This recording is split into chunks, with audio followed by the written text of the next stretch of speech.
Wow.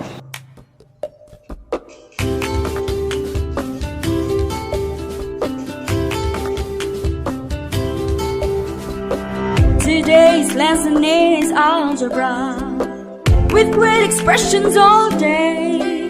And I can't keep chasing variables. I need help, let me see, what do you say? Algebra, algebra, you're gonna love algebra. Variables everywhere, trinomials get in there and subtract unlike terms. Algebra, algebra, algebra, you're gonna love algebra. Variables everywhere, trinomials get in there and subtract unlike terms. Algebra. One term makes it a monomial, two terms make it a pi. Always simplify expressions if they have like terms, because 2x plus 3x equals 5x. Algebra, algebra, you're gonna love algebra. Variables everywhere, trinomials get in there and subtract unlike terms. Algebra. Pasensya na LSS lang talaga ako sa kanta na yun. Ang ganda kasi ng algebra song ni Ma'am Cherry. By the way, pinaalam ko na yun kay Ma'am Cherry. Okay. It's Teacher Des again. I hope you're having an amazing day today. By the way, this is the competency that will guide us along the way. Evaluates algebraic expressions for given values of variables. Suppose numbers are assigned to some letters as follows. O is equal to 5, N is equal to -3, B is equal to 3, A is equal to 2, while G is equal to -1. Name the picture at the right, which is one of the Pangasinan's pride, and give the number that corresponds to each letter to find the sum. You may pause the video for a while to find the answer.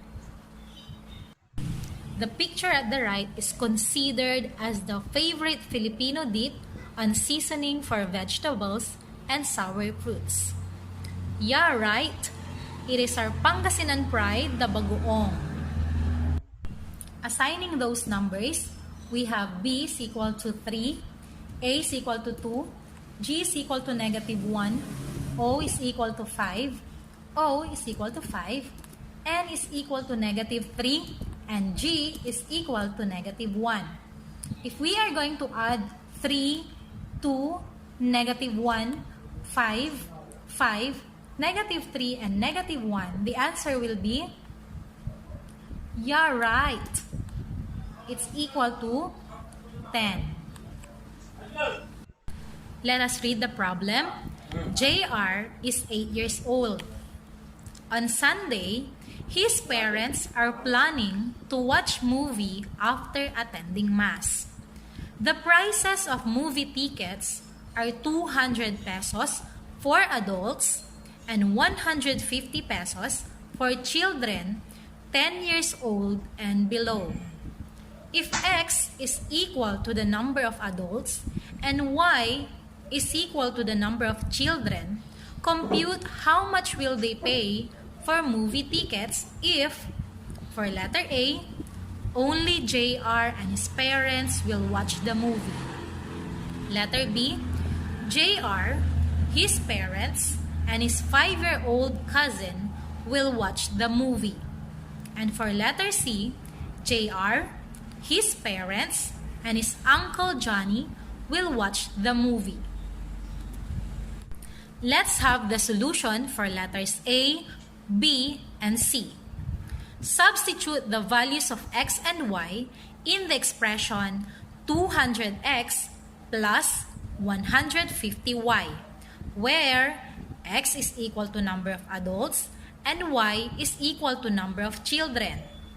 For letter A, only JR and his parents will watch the movie.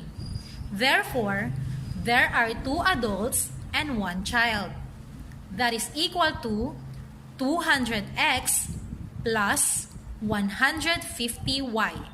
Substituting the values of x and y, that is 200 times 2 plus 150 times 1, which is equal to 400 plus 150. That is equal to 550 pesos. Therefore, if only JR and his parents will watch the movie, they are going to pay 550 pesos for the movie tickets. For letter B, JR, his parents, and his 5-year-old cousin will watch the movie. That is 2 adults and 2 children, which is equal to 200x plus 150y. Substituting the values of x and y, 200 times 2 plus 150 times 2 will be equal to 400 plus 300. 400 plus 300 is equal to 700. That means if JR, his parents, and his 5-year-old cousin will watch the movie, therefore, they will pay 700 pesos for the movie tickets. And for the last one, letter C, JR, his parents, and his Uncle Johnny will watch the movie. That means there are 3 adults and 1 child. 200x plus 150y, that will lead us to 200 times 3 plus 150 times 1, which is equal to 600 plus 150 equals 750 pesos. That means if JR, his parents, and his Uncle Johnny will watch the movie, they will pay 750 pesos for the movie tickets. Remember, to evaluate an algebraic expression, replace the variable with a number and perform the operations in the expression. Example, number 1, evaluate x plus 7 for x is equal to 12. X plus 7, replace the x with a given value. Into what number? Yes, that is 12. 12 plus 7, then perform the operation, which is, yes, addition. That means 12 plus 7 is equal to 19. For number 2, evaluate the following expressions. If A is equal to 2, B is equal to negative 1, and C is equal to 3. A is equal to A squared plus 3C. B is equal to 4B squared C plus 2A. Letter C, B squared minus 2A plus C. Let us solve that one. Let's have the solution. Remember, A is equal to 2, B is equal to negative 1, and C is equal to 3. For number 1, A squared plus 3C. Substitute the value of A, which is 2. So that will lead us to 2 squared. Plus, copy 3, and then substitute the value of C, which is 3. So that is 3 times 3 equals 4, and then plus 9. 4 plus 9 is equal to 13. Number 2, 4B squared C plus 2A. You are going to substitute the values of B, C, and A. That means 4 times negative 1 squared times 3 plus 2 times 2, which is equal to 4 times 1, because negative 1 times negative 1 is 1, and then bring down 3.